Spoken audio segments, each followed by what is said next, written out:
Saudara sekalian,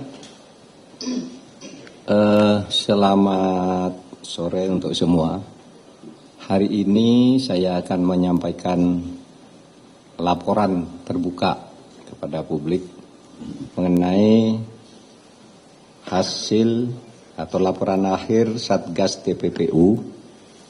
Satgas TPPU itu adalah Satgas yang pada bulan Maret dan April yang lalu itu ramai menyangkut soal surat 300 surat laporan hasil analisis PPATK tentang dugaan tindak pidana pencucian uang sebesar 349 triliun yang pada waktu itu sempat ramai di DPR karena ada dua komisi yang menerima laporan yang berbeda sudut pandangnya. Komisi 3 Menko Polhukam selaku Ketua Komite Nasional TPPU bersama PPATK di Komisi 3, kemudian di Komisi 11 Menteri Keuangan selaku atasan atau institusi langsung yang membawai Dirjen Pajak dan Kepabeanan Bea Cukai. Pada waktu itu sepertinya ada perbedaan, sehingga ketika dipertemukan di Komisi 3 di forum yang sama, akhirnya ada kesamaan bahwa memang benar ada 300 surat LHA dengan nilai dugaan pencucian 349 triliun, tetapi pada waktu itu DPR kemudian meminta pemerintah menyelesaikan secara internal, tidak diselesaikan secara politik. Nah, penyelesaian internal pemerintah itu dilakukan melalui pembentukan Satgas. Nah, Satgasnya itu terdiri dari berbagai institusi, ya, ada dari PPATK, dari Kementerian Keuangan, dari Kepolisian, dari BIN, Kejaksaan, dan yang lain-lain, disertai dengan tim ahli. Tim ahli ini tim independen yang memang karena keahliannya diundang untuk membahas ini. Hadir tim ahli pada hari ini, yang hari ini hadir nih, ada Bapak Yunus Hussein, kemudian Bapak Muhammad Yusuf, ini dua-duanya mantan kepala PPATK. Kemudian ada Pak Rimawan Pradiptyo dari Universitas Gadjah Mada, Ibu Wuri Handayani, kemudian ada Bapak Danang Widoyoko, kemudian ada Bapak Faisal Basri, ada Ibu Mutia Gani Rahman, kemudian ada Mas Ahmad Santosa dan Ibu Ningrum Natasha Sirait. Absen hari ini Pak Gunadi, Pak Topo Santoso, Pak Laudem Syarif yang biasanya rapat-rapat selalu hadir, tapi hari ini absen. Yang lain hadir semua dari tenaga ahli. Saya sampaikan hasilnya sebagai berikut.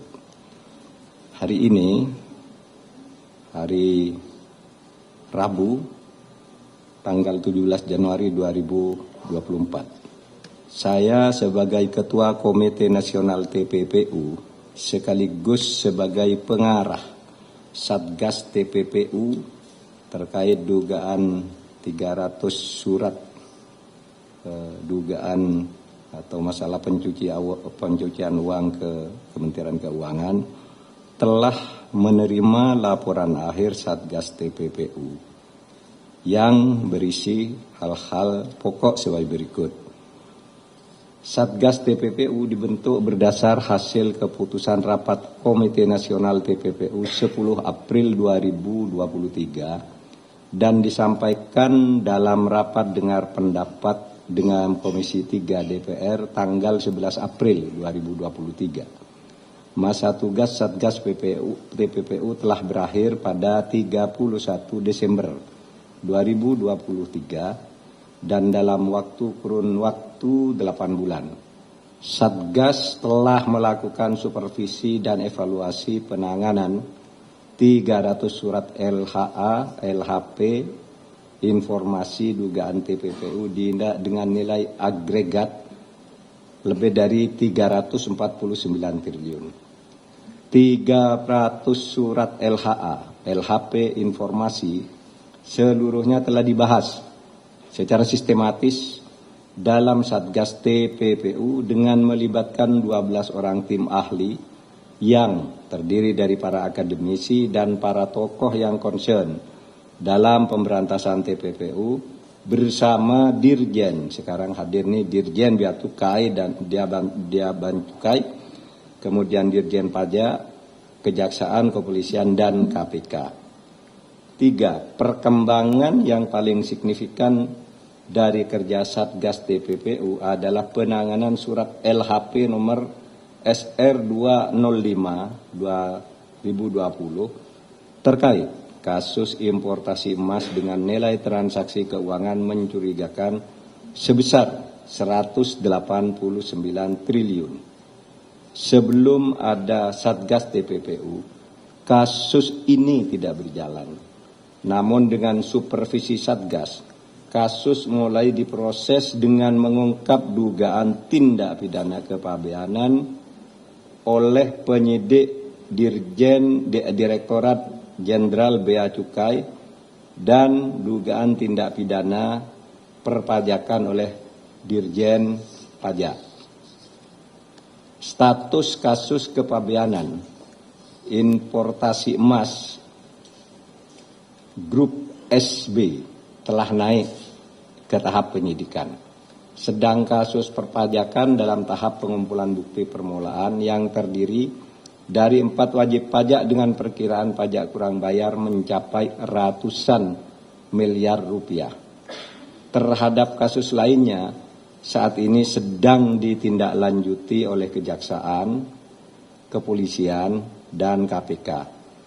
Kehadiran Satgas TPPU juga telah memberikan efek positif penyelesaian kasus-kasus serupa, baik penanganan dan penyelesaian tindak pidana asalnya maupun TPPU-nya, seperti kasus yang melibatkan oknum Bea Cukai di Makassar dan Yogyakarta.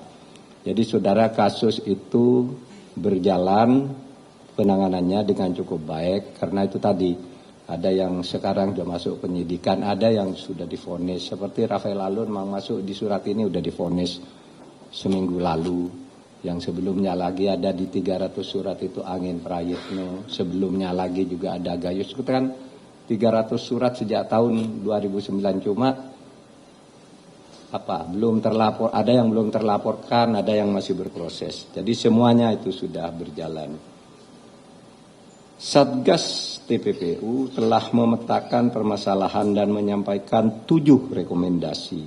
Salah satu rekomendasinya adalah Komite Nasional TPPU agar melakukan supervisi terhadap penanganan kasus importasi emas dengan melibatkan kelompok ahli dan kelompok kerja. Bahkan tadi ada usul yang lebih spesifik, dibentuk kelompok kerja yang terus mengawasi setiap laporan itu, memonitor. Dikirim tanggal berapa suratnya, sebulan kemudian tuh sampai mana, sebulan kemudian sampai mana, dan seterusnya, agar tidak ada yang terlantar. Saudara, Satgas TPPU ini telah berakhir masa tugasnya, namun mekanisme kerja Satgas TPPU yang terbangun dengan baik selama ini akan dilanjutkan dan menjadi bagian optimalisasi kerja tim pelaksana Komite Nasional TPPU.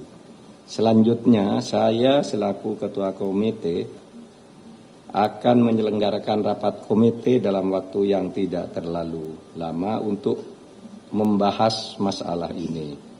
Saya mengucapkan terima kasih atas kerja keras seluruh anggota Satgas TPPU dan atas dukungan semua pihak, termasuk saudara-saudara para pewarta yang selalu rajin mengikuti dan memberitakan soal ini. Dan sebagai kabar bagusnya saya ulangi, alhamdulillah pada akhir tahun lalu Indonesia sudah masuk menjadi anggota penuh Financial Action Task Force, satu rezim negara-negara anti pencucian uang yang itu sudah diperjuangkan selama 18 tahun. 18 tahun kita berjuang untuk menjadi anggota FATF dan baru berhasil tahun 2023 karena kita terus memacu, memburu tindak pidana pencucian uang dan meningkatkan kualitas kerja dan kinerja PPATK. Terima kasih. Kalau ada pertanyaan satu atau dua saja, silakan. Pak, saya dari Bisnis Indonesia. Yang ingin saya tanyakan itu kan salah satu yang besar kan importasi emas 1,89 triliun, Pak.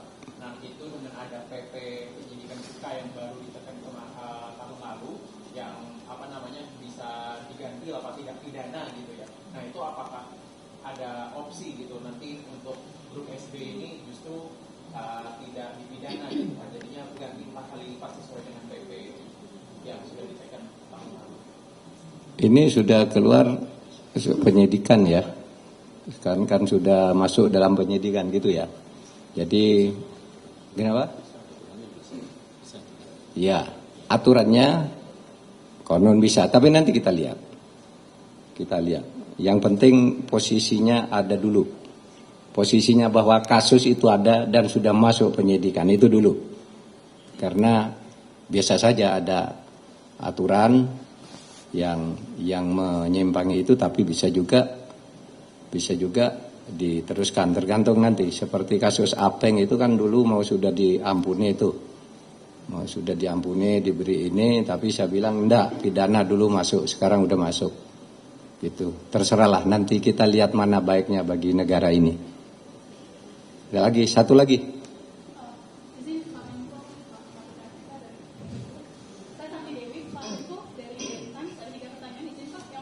Satu aja, banyak banget. Nggak hafal saya nanti. Dua kalau gitu boleh ya Pak Menko ya, ngawar boleh ya Pak. Boleh. Yang pertama, apa pertimbangannya Pak Menko tidak memperpanjang masa kinerja Satgas TPPU ini dan menyerahkannya nanti ke Komite Nasional TPPU gitu, karena kan sebenarnya harapannya di awal pembentukan itu sangat besar ya Pak Menko. Kita mikirnya bakal ada tersangka dengan nilai kerugian keuangan negara sekian ratus triliun gitu.